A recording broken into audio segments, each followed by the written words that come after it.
Hi, everyone. Judge Andrew Napolitano here for Judging Freedom. Today is Tuesday, January 17th, 2023. It's about 2 o'clock in the afternoon on the East Coast of the United States.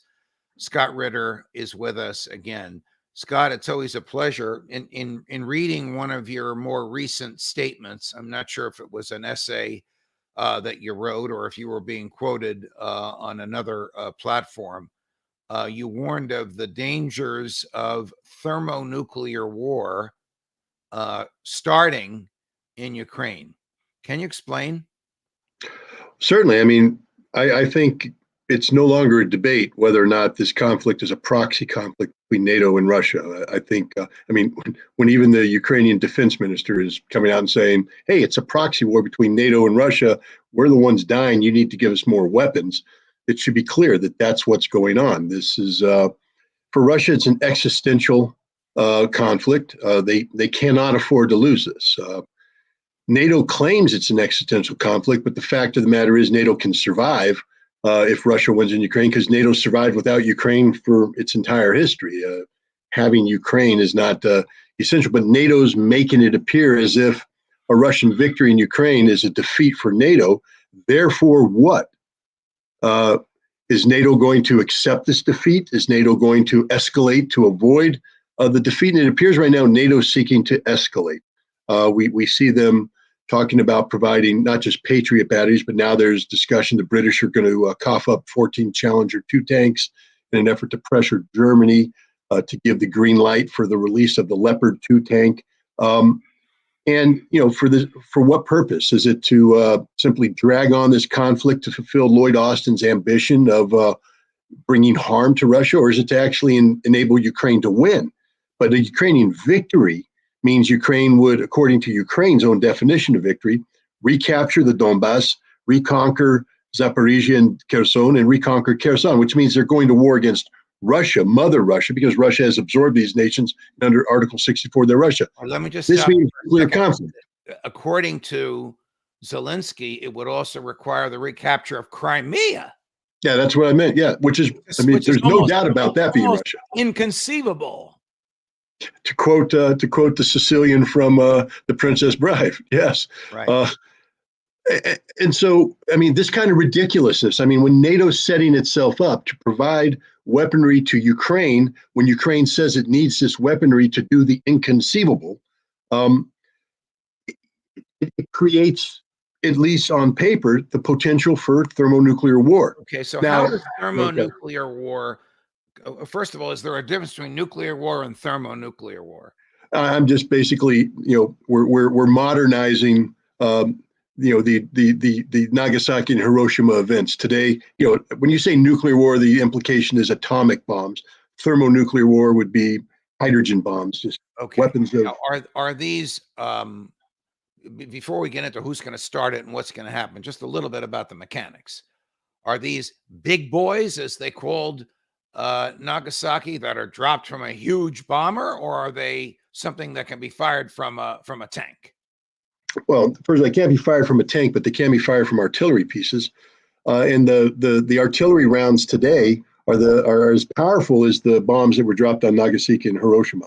And do they have the same nuclear fallout that destroys life and property well beyond the area that they strike? Some of the smaller weapons are designed. We called them back in the 70s and 80s neutron bombs, basically to generate a lot of neutrons, which would kill people through radioactivity, but minimize the fallout, so that in theory, hours or days after the device, you could drive through there without fear of dying of radioactivity. But the big boys, the ones that are the 150 to 300 megaton bombs that are sitting on most of our missiles, these are city killers. And when I say city killer, I mean the entire city, not just the heart of the city like Nagasaki, Hiroshima, the entire city. And the fallout from these will make the areas struck uninhabitable for thousands of years. So if you drop enough of them, then the earth becomes uninhabitable for thousands, which means mankind's gone. So I would imagine that whoever uses these offensively, having designs on the real estate, whether it be Putin who wants to make it return to Russia, or whether it be NATO that wants it to be a country beholden to NATO, would use the lowest yield that they have so as to cause the least amount of permanent damage. Is that fair and sensible reasoning on my part? If this was going to be a limited nuclear conflict using tactical nuclear weapons in Ukraine, for instance, it's reasonable to say, but Russia has said straight up, we're not dropping nuclear weapons on Ukraine. If we use nuclear weapons, we're dropping them on London, Berlin, Paris, Washington, D.C. The world will end. See, Russia doesn't play limited nuclear war. Russia doesn't play these games. This is purely a construct in the Western mind that somehow you can limit nuclear conflict. Russia's made it clear. We won't be the first to use nuclear weapons, Vladimir Putin says. He also said, we won't be the second. And what that means is, once you fire them at us, we're not waiting for them to hit. We're launching everything we got at you, and we'll all die, but at least we'll go to heaven as martyrs. You'll go to heaven as the idiots who started a nuclear conflict. Does he have tactical nuclear weapons, and does he have big boys? Let's just use that terminology. Tactical nuclear weapons to mean you can go there a week later, people are dead, but you'd be alive surveying the property. Big boys meaning forget about it, everything's gone, like Nagasaki was for a couple of generations. Russia got rid of its artillery-delivered nuclear weapons a while ago, and those are the ones that would most tend to be so-called clean weapons. They do have tactical nuclear weapons that can be loaded on their short-range ballistic missile force, but I don't know, to be honest, how clean they are or dirty they are. But the fact of the matter is, if a conflict goes nuclear, the big boys are going to be brought out, and it's just going to get dirty. And Russia won't care, because Russia has said at that point in time, the world ends. We know it. We don't care if it's dirty, whatever.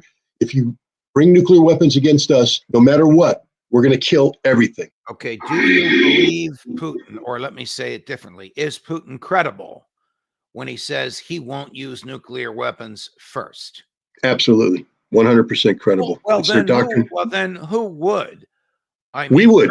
Our doctrine. Germany's not going to do it without Joe Biden saying okay. Biden would be insane. He may have memory problems, and he may look and act older than he is, but I don't think he's crazy, is he? Well, I don't know. Biden ran on a platform of bringing U.S. nuclear doctrine back to what he called sole purpose, which means the only purpose for us having these weapons is nuclear deterrence, sort of like what the Russians are saying. Okay, use them against us. Who would fire the first round? NATO, with the approval of the United States and a consensus among NATO ministers?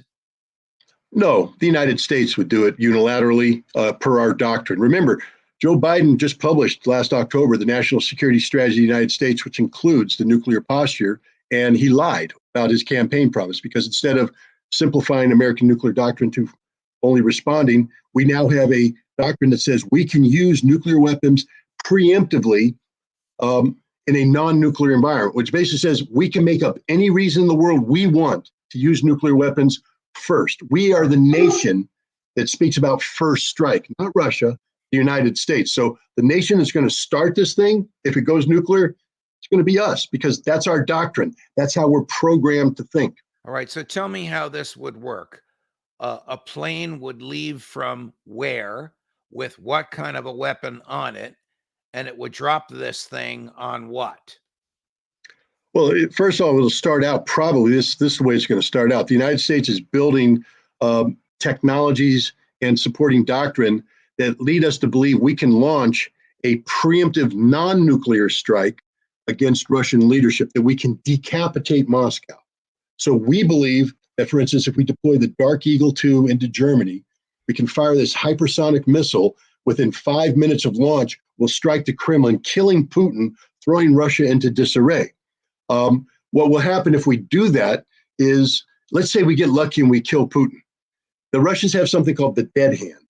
And the dead hand is just that. You killed Putin, doesn't matter. The dead hand hits the button and everything goes. There's nothing we can do to stop that. Now, there's some belief that we can combine this preemptive strike with a first strike nuclear attack against Russia's strategic arsenal, so we can limit it so that whatever survives, even if the dead hand goes off, we will have ballistic missile intercept capabilities on naval ships and elsewhere that can shoot these down to minimize the damage. So Russia gets destroyed, and we either get nothing or just a very little, and we declare victory. That's not how it's going to work, though, because Russia has said, we know what you're doing. That's why we have invented, for instance, the Poseidon, which goes on the submarine that out there. The Poseidon is a nuclear-powered giant torpedo. When we fire it, it just goes, and it will show up on the coast of the United States, blow up, and launch a massive tidal wave that'll destroy all the coastal cities. They have this weapon. It's ready. It's there. They have the Sarmat, which is a giant missile that doesn't fly into our missile defense. It flies over the South Pole, coming in from behind and dropping 12, 13 nuclear weapons, avant-garde, hypersonic that cannot be intercepted, destroying American cities. The American nuclear thinkers are literally insane. And this is why it's so important that we get arms control back on the agenda. You know, we have the Russians put an ambassador in Washington, D.C., Anatoly Antonov, who negotiated the last New START treaty. Here's a chance for America to work with a Russian ambassador to get arms control on the table, and he just sits there doing nothing because we're ignoring him. Why is there no why are there no back channels of communication or even front channels of communication? Why isn't Tony Blinken talking to the Russian ambassador or to his opposite number, Lavrov? I mean, do you want my honest answer? Because Tony Blinken's an idiot. Because he's a moron. Jake Sullivan's not an idiot. Why isn't Jake Sullivan's a propagandist, a communications specialist who's operating way out of his depth. He knows nothing about nuclear weapons, nothing about nuclear disarmament. Well, there must be somebody that works for Joe Biden that could have. We got rid of them all, Judge. Who? We got rid of them all. We used to have an entire, cadre. We had a deep bench of arms control experts, arms control specialists. But like any muscle, if you don't use it, it atrophies. We got rid of them all. We don't have any more arms control specialists. We have Tony Blinken's, Jake Sullivan's, and other propagandists. Not challenge you. I request you. Invite the U.S. Secretary in the State Department responsible for arms control onto your show and ask this person, who runs disarmament policy in America? And the honest answer she'll give you is the Defense Department. And when you have the people who have the weapons and are planning to use the weapons, and you're relying upon them to come up with the policy to get rid of the weapons, you'll be turning blue in the face before this happens. We don't have an arms control community anymore worthy of the name. This is the danger of this. Tony Blinken needs to be fired on the spot and replaced with somebody who is thinking about the future of grandchildren and next generations. Because right now we have people playing stupid political games, and they're putting the entire safety of the world on the line. At least the Russians have people ready to talk. We don't. We know that Joe Biden's not going to fire Tony Blinken. We know from the discovery of the classified or national defense information documents at the Penn Biden Center that the Penn Biden Center was basically the Biden administration foreign policy team in waiting, that the Penn Biden Center was actually run by Tony Blinken. To the extent that old Joe has a brain, Tony is one half of it. But I get your argument. Let's take a step back from Armageddon and talk about Putin. What confronts Putin if he wins this war? Is he confronted by 20 years of guerrilla warfare? No.